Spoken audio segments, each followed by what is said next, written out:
morning. This coffee is exactly what I needed today. But Elena, I have to be honest, I am absolutely exhausted. My dog just continued to bark at the vacuum cleaner until 2 in the morning. It was a nightmare. Oh, I feel you, James, truly.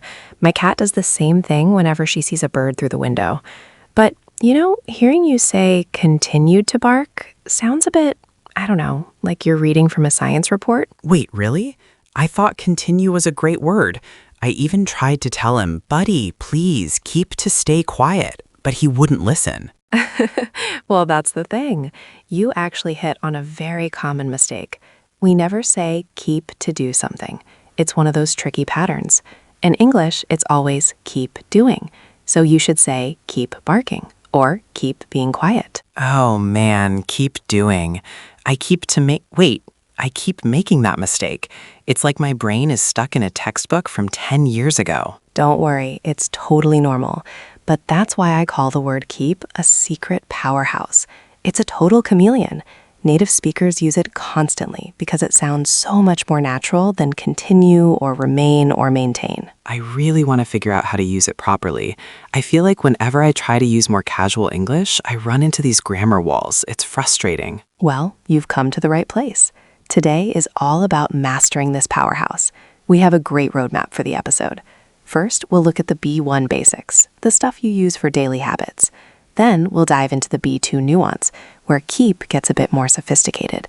And finally, we'll share some essential idioms that use keep in ways you might not expect. That sounds perfect. I need to get used to these patterns if I'm ever going to sound as smooth as you. Hey, for everyone listening at home, if you want to stop sounding like a dictionary and start sounding like a friend, make sure you hit that subscribe button right now. We're going to help you unlock this. Exactly, because keep really is everywhere. Like, my husband keeps all his old train schedules in the garage. I keep telling him to clear them out, but he just keeps saving them. See, it's a lifestyle. Even my wife has a doom drawer in the kitchen where she keeps every single random battery and rubber band we've ever owned. How about you, our listeners? Do you have something you keep doing even though you know you should stop? Or maybe a place where you keep way too much junk? We all do it. It's so true. And once you start noticing how often we use this word, you'll see it's the key to sounding way more fluent. All right, I'm ready. Let's stop talking about my dog's bad habits and start talking about how to actually use this word. Exactly. Let's jump right in. The most important thing to remember at this level is the pattern. Keep plus a verb with ing. It's like a train that doesn't stop at the station. It just keeps going. Okay, so keep going, not keep to go. I really need to get used to that because I always want to put a to in there. It's a very common habit for learners. But once you figure out the ing rule, everything sounds smoother. Think about directions. If you were coming to my house, I might say, keep walking past the library until you see the bakery. It's much more natural than saying, continue walking. That makes sense. I actually used it this morning without thinking. I told myself, James, keep looking for your wallet as I was digging through my doom drawer. I keep losing things in there. It's a mess. See, you're already doing it. We use it all the time for those annoying little habits. Like my cat keeps jumping on the kitchen counter. I tell her no every single day, but she just keeps doing it anyway. I feel you. My dog keeps eating my socks. I've lost 3 pairs this month. I run into a new hole in my socks every time I get dressed. It's so frustrating. Oh no, but that's a perfect example. He keeps eating them. It's a repeated action. How about you listening at home? Is there something you keep doing that drives you crazy? Maybe you keep forgetting to water your plants, or you keep checking your phone when you should be sleeping. I definitely keep checking my phone. It's a bad habit. But wait, Elena, what about encouragement? I hear people say, keep it up or keep going when someone is doing a good job. Precisely. It's not just for bad habits. If you're studying hard, I'd say, keep studying. You're doing great. It signals that you should stay in motion and not stop your progress. I like that. It feels more energetic than continue. My wife keeps leaving me these little motivational notes around the house. I should probably start reading them instead of losing them. You definitely should. It's all about maintaining that action. Whether it's walking down the street, losing your keys, or studying English, keep is the word that tells us the story isn't over yet. We have a lot more to catch up on regarding this word, especially when we move into the more advanced side of things. I'm ready. I want to move past the annoying habit stage and start using it like a pro. Well, the next level is where you really start to sound more sophisticated. We move from keep doing something to keep something some way. It's like you are in control of the situation. In control? That doesn't sound like me at all, Elena. But give me an example. Is it like keep it real? Haha, exactly. But more practically, think about instructions. For example, keep the door locked or keep your room tidy. You aren't just continuing an action, you are making sure a specific state doesn't change. Oh, I definitely struggle with that state of tidy. My wife is always telling me, James, please keep the kitchen floor clear, because I always leave my shoes right in the middle of the room. I haven't quite figured out how to remember that yet. It's funny you say that. My husband is the complete opposite. He's so organized. In his little home office, he keeps his desk perfectly clean, but he keeps the window open even in the middle of winter so he can hear the birds outside. In the winter, I'd be freezing. I could never get used to the cold like that. I'd have to keep the heater running all day long. Exactly. Keep the heater running. You're using the pattern perfectly. It's keep plus the object, the heater, and then a description like running or on or warm. I see. It's about maintaining the condition. I hear this a lot at work, too. My boss always says, James, keep me informed about that project. That's a classic one. Keep me informed or keep me posted. It's a very professional, smooth way to ask for updates. He wants you to maintain his state of being informed. How about you, listening at home? Do you have someone in your life who is always asking you to keep things a certain way? Maybe a roommate who asks you to keep the noise down, or a parent who wants you to keep the car clean. I think we all have that person. For me, I have to keep an eye on my cat whenever I'm cooking dinner. If I don't keep the kitchen door shut, she'll be on the table in 2 seconds trying to steal my food. I run into that problem with my dog too, but with the laundry. If I don't keep the laundry basket closed, he thinks my socks are chew toys. I'm really trying to catch up with all these rules, but this control version of keep actually feels quite natural. It really is. Once you notice it, you'll see it everywhere. It's less about the action itself and more about the result you're trying to protect. That's a great way to think about it, protecting a result. I definitely need to do that more often, especially at work. I've been feeling a bit overwhelmed lately with all the new software we're using. I just can't seem to figure out the shortcuts. Oh, I've been there. Technology can be so frustrating.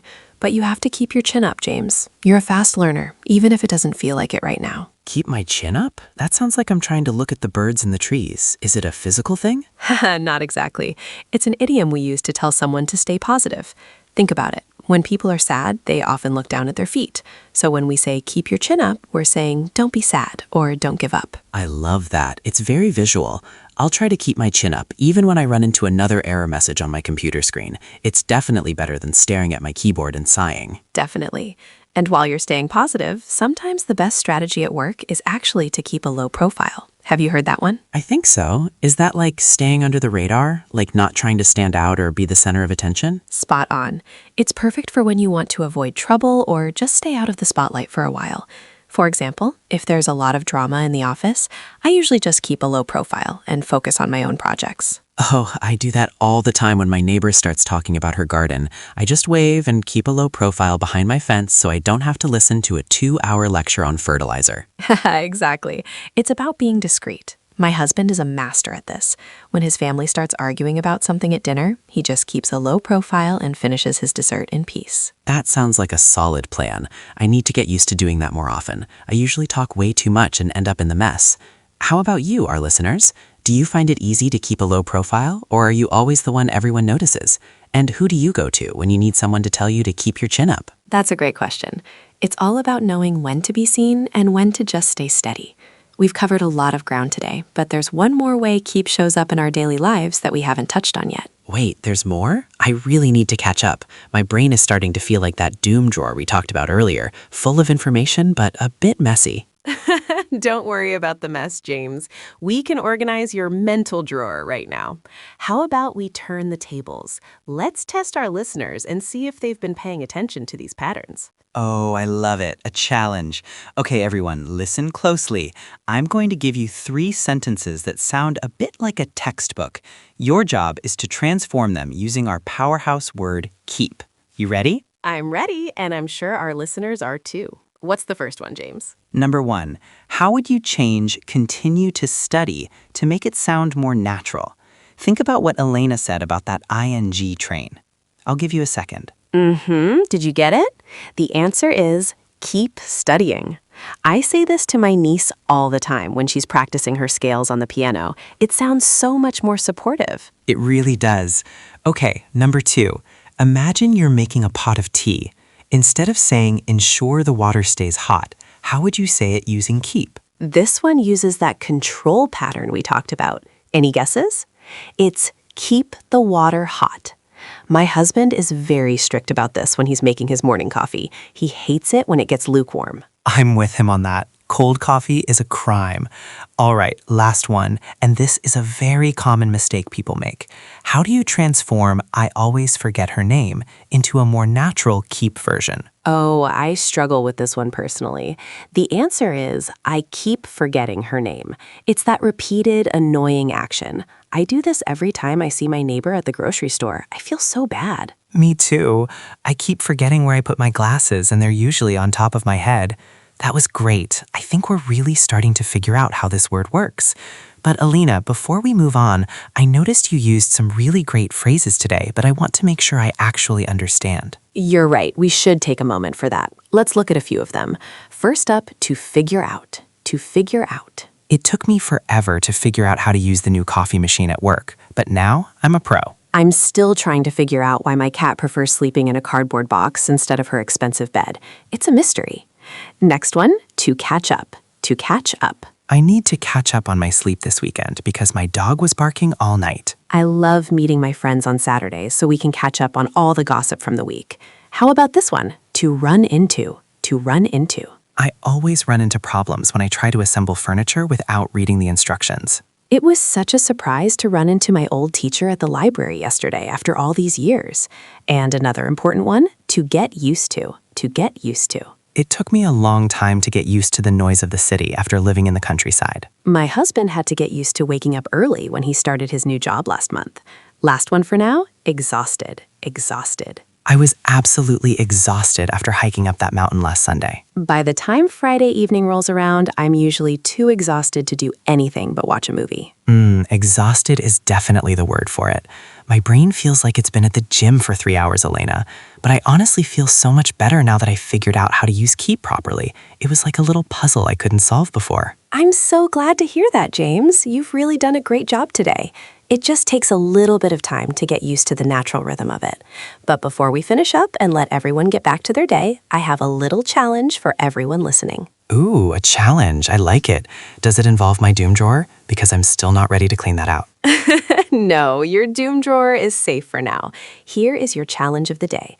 I want you to go to the comments section right now and write one sentence using the word keep to describe a goal you have for this month. That's a great idea. Like a promise to yourself, right? I'll go first.